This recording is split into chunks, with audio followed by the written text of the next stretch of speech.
Although not technically a politician, Ian McLachlan's profile in the federal political arena has always been high. He was one of the key figures behind those memorable farmers' protests of 1985, when tens of thousands of country people stormed the steps of Parliament House to voice their anger at what they saw as the federal government's ignorance of their then desperate plight.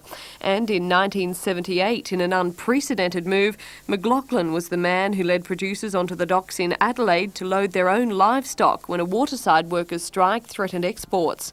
Now stepped down as National Farmers Federation chief, his transition into federal politics seemed almost a natural progression. He'll stand for the Liberals in the South Australian seat of Barker at the next election.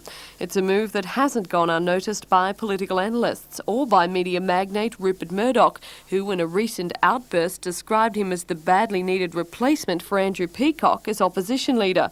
But today in Newcastle, an unimpressed McLachlan said that was the last thing on his mind. Well, I hope that the expectation isn't too great, because quite frankly I don't approve of people making those sorts of statements. I used to have an old cricketing leader that said never read the paper in the morning, because if you're in good form you'll soon get a swelled head and you'll lose form, and I think he was pretty right. So I don't take much notice of that stuff. It can't hurt your cause. Well, that's your judgment. I don't take much notice of it.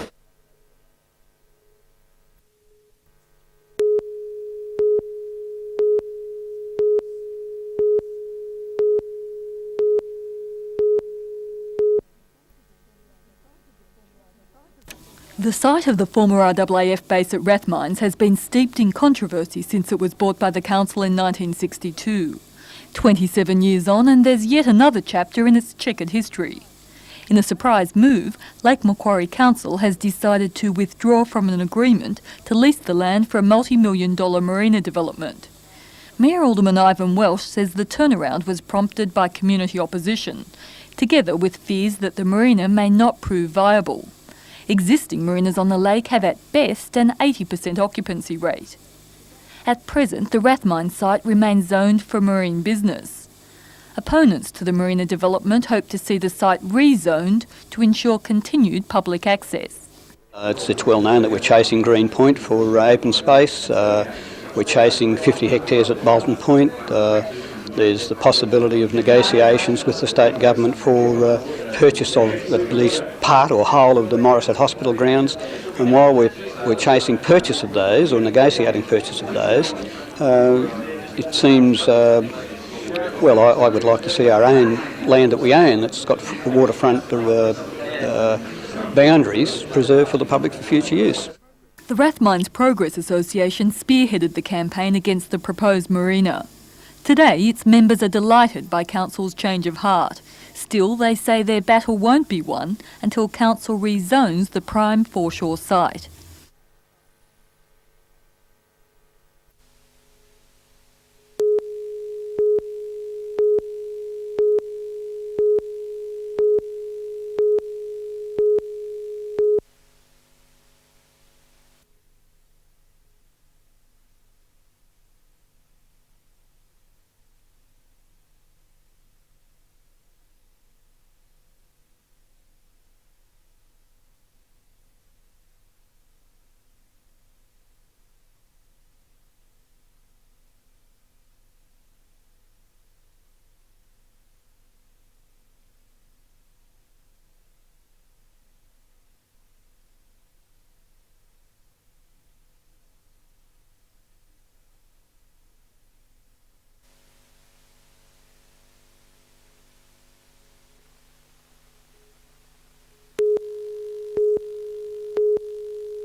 Terry Drayton was arrested at his home on Windsor Street, Edgeworth late yesterday and charged with the murder of John Brown and the attempted murder of Brown's de facto, Robin Ann Hull, in the early hours of August the 26th. 49-year-old Brown was found lying in the bedroom of his Black Hill property. He'd been shot twice at close range by a 12-gauge shotgun shortly after midnight. Robin Hull, 25, was in bed with the victim at the time. Police say a third shot had passed over her, hitting a bedside cabinet. The murder sparked an extensive investigation, including a lengthy and still unsuccessful search for a murder weapon. Today, police told the court that Drayton had been engaged to Brown's daughter, Alison, who had broken off the relationship. In June this year, her car was stolen, later found burnt out in bushland near Adamstown. Police alleged that Brown's daughter and her mother had both received threatening phone calls. Police prosecutor Dick Rostron opposed bail on the grounds of the seriousness of the offence. However, Magistrate Bob Stent was more sympathetic to claims by Drayton's counsel that if he remained in custody, his horse training business at Broadmeadow would be wiped out. He said bail on a cash surety of $10,000. Drayton is well known in racing circles, being regarded as one of the most promising young trainers in the state. Among his notable successes, outstanding mare Sunalong Lass, which was named Newcastle Hunter Central Coast Racing Association Horse of the Year. Drayton will reappear for mention at Maitland Local Court on Monday, October 27. Tom Hilston for NBN News.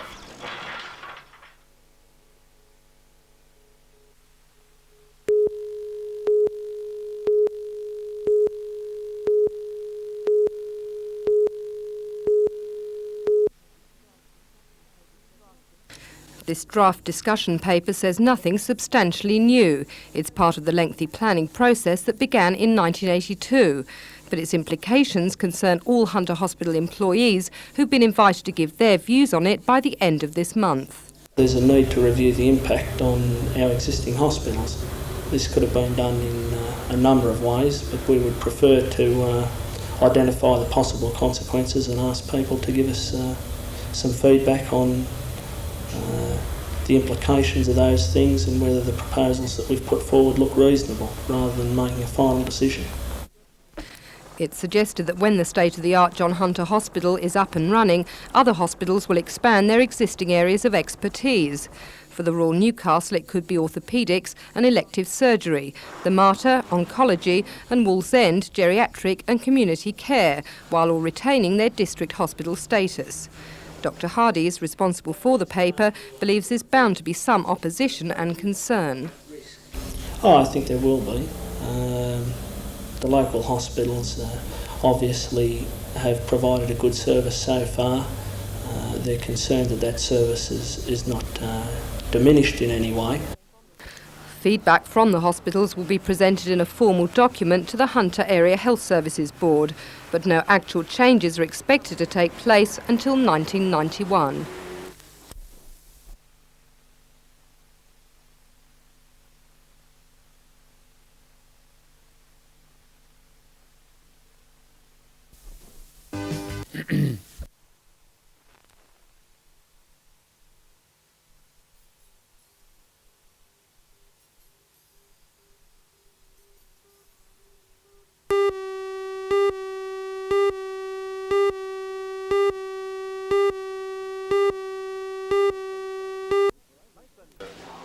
Maitland show officials were only too happy to accommodate the small producers, those who crush up to 100 tonnes each year. Until 1963, Maitland had a wine show, but its timing in March clashed with vintage. Moving the agricultural show to spring rekindled the idea, and organisers have done well with only 8 weeks to prepare. Maitland needed a hook to hang its tourist coat on, and the industry needed a small wine show because the Singleton show had sort of become very, very large, and the small winemaker didn't have a niche that he could show his wines in. It's not for hobbyists, but licensed professional makers in the Hunter, and 17 have responded, putting 167 wines before the 2 national judges, John Stanford and Jack Monty, and local associate judge Kevin Sobels. Shows such as this are not to be taken lightly. With no appellation system to rate wines like in France, competitions like these have helped to raise standards in Australia for the past 20 years. So what we're looking for is the clean, full-flavoured, well-developed, balanced type of wine. Now that is a balancing act that takes a lot of doing. You can't afford to make a mistake anywhere through the winemaking process, but when a winemaker manages to get through a vintage without making any of those sort of mistakes, he's got himself a first-class wine, and he deserves some sort of recognition for it. Judging of the 21 classes is taking place over 2 days, with medals and trophies to be presented at a dinner at Montepio Court tomorrow night.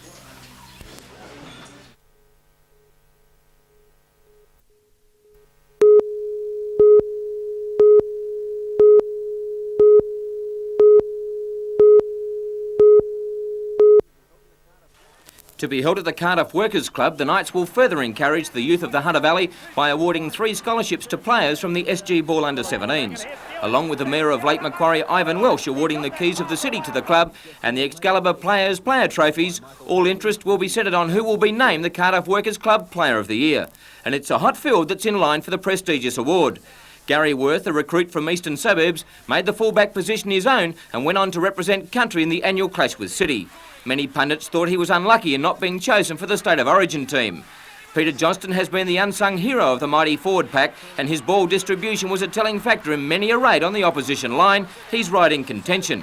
Steve Fulmer had a marvellous season, and pound for pound was one of the toughest players in the league. From halfback, he's sure to poll many votes. Michael Hagan was the value buy for the Knights, and his reading of the game resulted in a much improved showing in attack. Michael went on to play in the successful Queensland State of Origin team, and many felt he should have toured with the Australian team to New Zealand. Tony Butterfield played in the unfamiliar role of hooker for most of the season, a position that he filled brilliantly.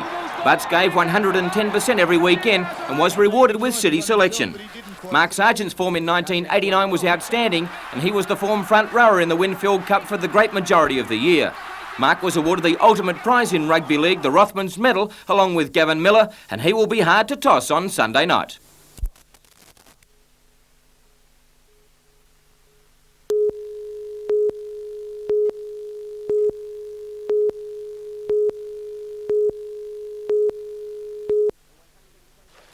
The 128-kilometre stage got away to an unusual start, with competitors greeted at the sign-on by a mermaid in the port, momentarily distracting the riders from the job ahead. It was a casual exit to the beautiful northern town. Overnight leader Galushka ensured plenty of fluid was on board, as the oppressive early morning heat was sure to take its toll. At the 12-kilometre mark, the first break of the day. American Jim Copeland aboard bike 37 and Queenslander Steve Rooney, number 25, broke away in a move that was to turn the whole race upside down. As in previous days, the pack didn't seem to worry, but a group of 6 riders headed by Frenchman Philippe Lapurian took up the chase. Copeland and Rooney still had a handy lead as they rounded the Kew Hotel, with the pursuing 6 headed by Aussie Clayton Stevenson, with Lapurian and Italian Walter Zini hot on their heels. The main bunch were still not taking up the challenge, and the leaders got away by over 3 minutes from the chasing 6 and by 10 minutes to the pack. Then disaster for the 2 brave riders. Rooney, after working so well with Copeland, dropped a chain and he lost contact. Then developed one of the greatest individual rides ever seen in the Classic's 8-year history. The American headed over the bridge between Tuncurry and Foster with only a circuit course to finish. The main pack seemed uninterested, and it was Copeland who finally crossed the line to regain the yellow jersey he held for the first 2 days. Rooney battled on for a brilliant but unlucky second, while Soviet rider Vladimir Shevchenko was third. Copeland now leads the tour by 2 minutes 10 seconds from Sydney's Matt Bazzano, with Shevchenko third.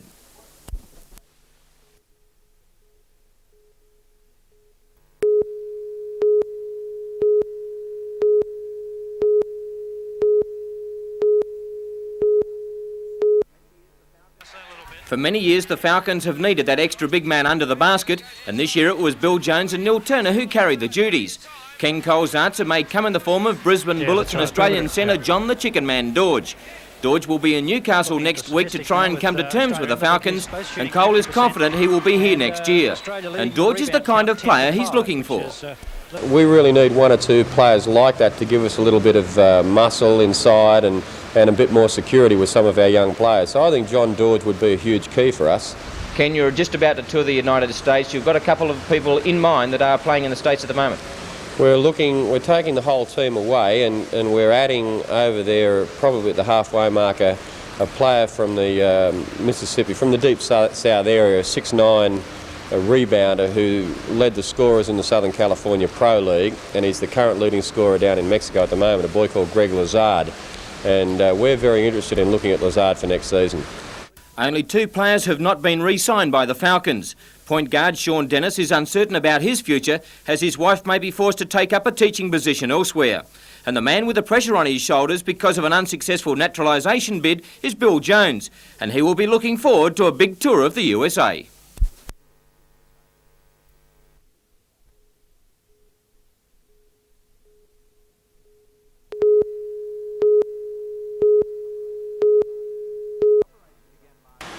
The operation began last June and has so far resulted in the arrest of 5 people, all allegedly to be major figures in the distribution of amphetamines throughout the state. A major breakthrough came last month with the arrest of Kevin Frederick Shaw, who is in custody for the possession of 9 kilos of pure-grade amphetamine crystal. Further investigation by officers from the Gosford branch of the Regional North Drug Unit led to the arrest this week of John Barry Oldfield, who is also in custody. Police seized 1.5 kilos of pure amphetamine, along with 44 kilos of pseudoephedrine, a chemical used to cut with the pure grade. The amphetamine, with only a small mix, has an estimated street value of $2.5 million. Detective Ian Ison says when police raided Oldfield's address, they found equipment capable of drug production. He is an industrial chemist. He had a setup at his house which is capable of making the drug, but it wasn't actually used to manufacture this drug. So it has been manufactured elsewhere, by whom we don't know at this stage. We're still making inquiries about that. Police believe with the latest arrest they have caught the Mr Biggs of the amphetamine distribution network in the state. Darren Curtis for NBN News. Which conservatively be worth in excess of $2.5 million.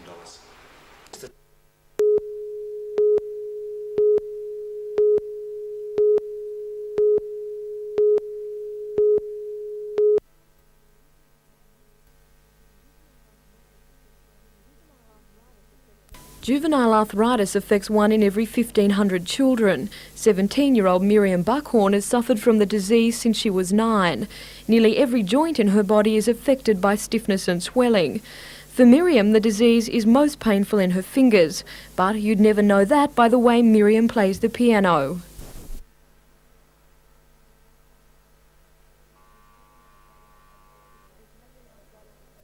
Does having arthritis affect your music at all?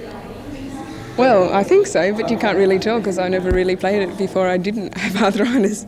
But well, yes, it does incur pain when I'm practicing. Sometimes it gets quite painful and I have to stop, which is a bit difficult when I'm starting to practice for an exam or something, trying to do about 2 hours practice a day. Miriam is doing her associate diploma in music. Her achievements, both musically and academically, have gained her the Arthritis Foundation State Award for Young Achievers. Today she was presented with a plaque and a $500 cheque. Although Miriam admits her arthritis is painful, she insists it doesn't affect her daily life. In my case, not so much as others. There are over 80 kinds of arthritis, juvenile arthritis, and some of these are especially disabling. But in my case, I'm very lucky and it doesn't affect my daily life, and not many people know that I've actually got it.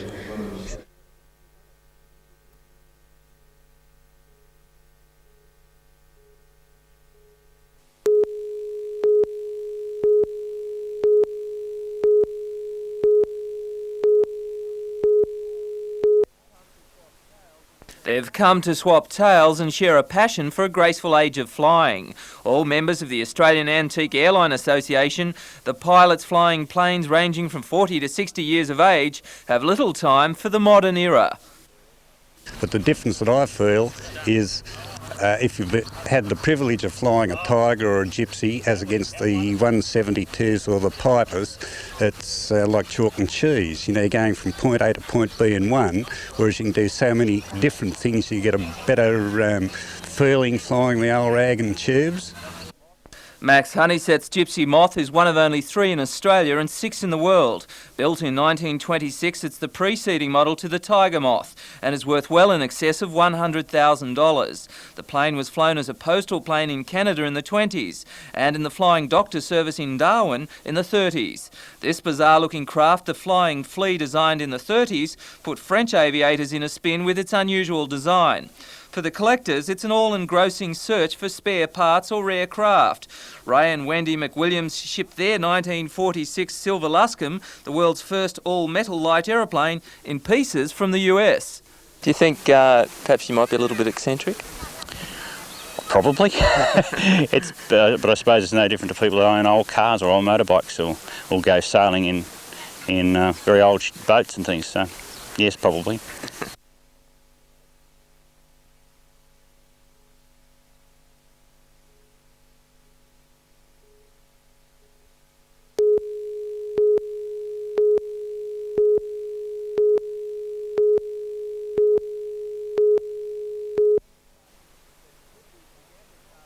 Festivities began this afternoon at the Germania Club with a multinational parade.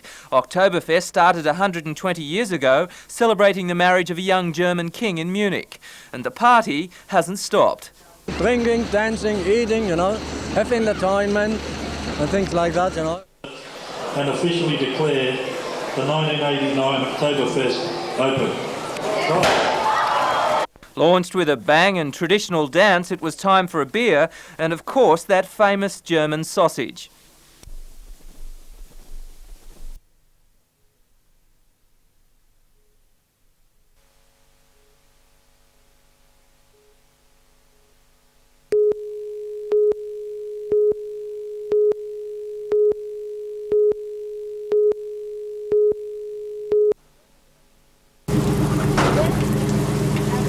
How'd you go, Greg?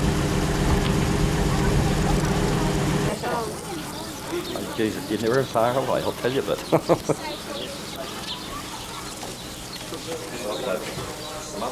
Hose on that hydrant, you might just check on that. Yeah. We'll move your stand pipe, a couple of lines. No, it's only a house, and so,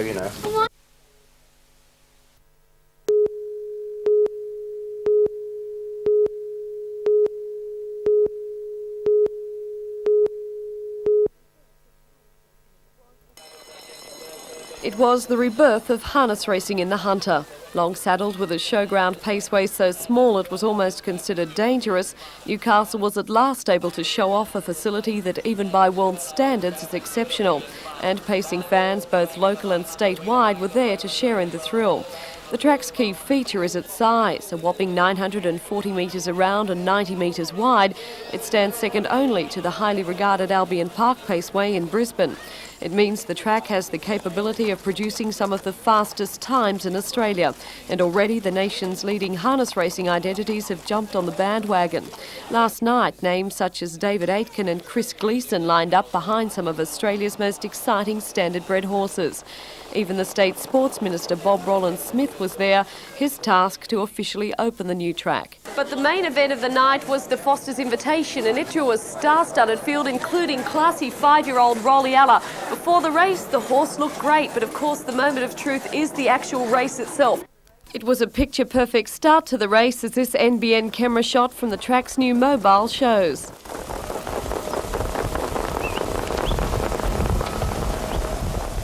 Half a lap from home, Chris Gleeson and TT Lodge looked to have it in their keeping, and then came Rolliella. He had a look around on TT Lodge. Rolliella's the danger on the outside. Here comes Rolliella going to TT Lodge. A great finish coming up. Rolliella's powering at TT Lodge. He got there, Rolliella. Afterwards, glamour drivers Gleeson and Aitken, both engaged in the race, were astounded. It's the best track in New South Wales, and it just goes to show how good the track is. It's going to get quicker with when the track settles down.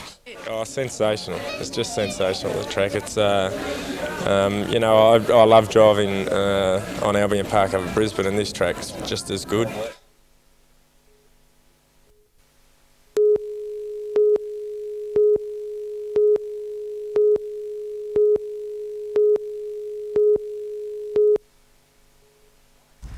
The ride takes cyclists from the Dungog railway station through rolling hills and country scenery to finish at the Waratah High School. The emphasis for the day was on enjoying the ride and the landscape. Riders this morning were ferried to Dungog by train, while a truck delivered the cycles to the rail station for the trip home. First home was 48-year-old Belmont cyclist George Tattersall. George completed the ride in 3 hours and 25 minutes.